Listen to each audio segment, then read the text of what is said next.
Emma! Nanginginig talaga boses ko. Bakit? Wala lang, nagugulat lang kami na parang, oh my God, I can't believe you're back considering that you're now busy leading a very successful career as a news anchor. And TV host at Net25. Ako magtatanong sa'yo. Sige, sige. Anong pakiramdam nung nakita mo? Emma, amazing! Biglang kinuha. Anong pakiramdam?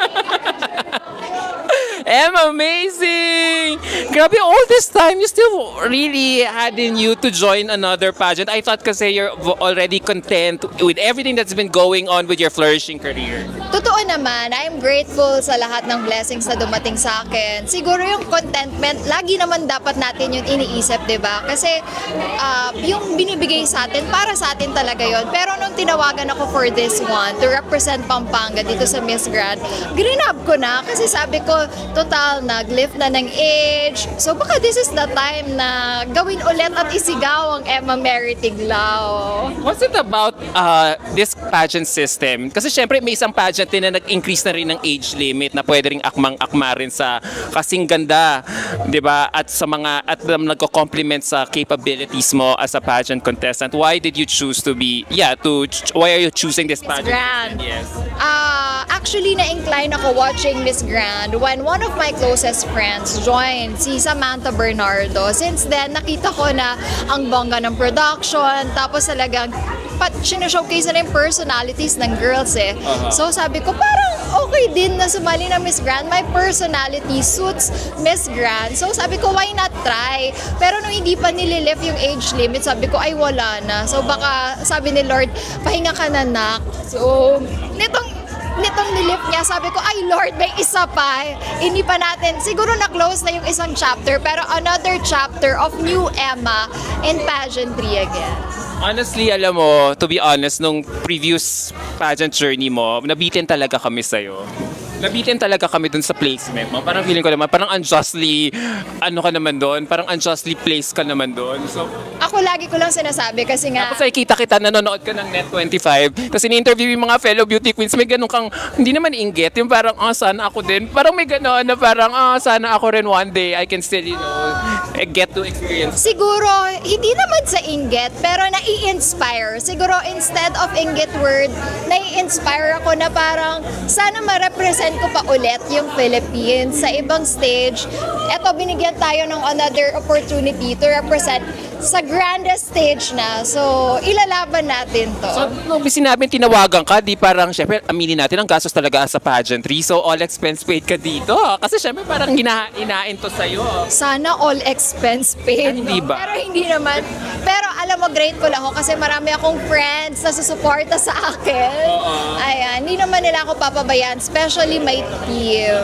How do you feel that up until now, mahal na mahal ka pa rin ng mga pageant fans na, lagi ka nilang tinatag to be on their wish list, na sana ganito, ganyan, na bumalik ka ulit? Nakakataba ng puso talaga na maisama pa ako sa mga ganong post. Tapos naalala pa nila ako, imagine, I joined 2019, 6 years ago na. So, eto pa rin ang Emma. Nagbabalik, pero siguro, evolved version na ng Emma. Curious lang ako. So, ngayon, now that you're joining Miss Grand Philippines, so ano yun, naka-VL ka sa work mo? No, pero I wrote a letter sa Net25 and I asked them, magli-leave ako sa mga big events, yung mga major events, I mean, like preliminary, swimsuit, coronation, and charity gala. Pero I will still do my work kasi yan naman talaga yung life ko eh. Gigising ka pa rin, mamaya na maaga? Gigising pa rin ng maaga. Bukas, kaya abangan nyo po kada umaga ha, sa Net25, 10 to 12 noon. Wow, napaka-supportive nila sa'yo, no? Sobrang supportive po ng Net25. And di naman ako magiging new Emma kundi dahil sa kanila. The experience that I had or I'm having right now with media people, talagang pinag-grow niya ako as a woman. Nakakatulong ba talaga yung growth na talagang a woman like you have lived a wealth of life experiences that makes you this lady of caliber you are right now? Alam mo, binigyan tayo ng iba't ibang klase na tao, na iba't ibang klaseng pwedeng gawin. Nasa tao lang talaga kung paano niya pipiliin mag-grow eh. So you just keep on going so that you will keep on growing. Apart from age, What makes you different this time around? With my experience, actually, with the media experience that I had, and also yung mga different stories na naririnig ko.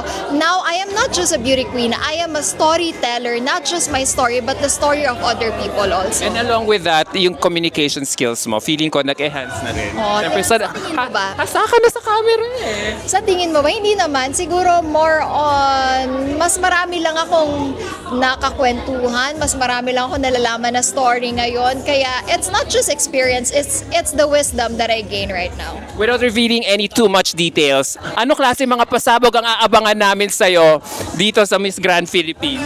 Hindi mawawala ang pag-represent ko sa Pampanga. So, abangan ko anong pasabog yan. There you go. So can you give a huge shout out to all your friends, supporters, and all your fans who are really rooting for you, who have really waited for this moment to happen, to fulfill your talagang undying dream to become an international beauty queen? Siguro first muna, no, I will thank God muna kasi if hindi niya ako binigyan ng ganitong sign or opportunity, wala naman ako dito. My family was very supportive. My friends, my Amazonas family na kahit press presentation nandito. My team, my glam team, Pasarela Trainer, my new family, Crown and Concept, and everyone sa mga buong Kapampangan po, para kaya kayo ya po ini, aliko sumawang gulisak in Pampanga, para kaya kayo. At sa lahat po na sumusuporta sa akin, dito man sa Pilipinas o sa labas, ilalaban ko po ito. Basta tulungan nyo rin po ako mag-pray for this. Thank you so much, Emma. God bless you and good luck on your upcoming competition. Thank you so much po. Thank you. Ay!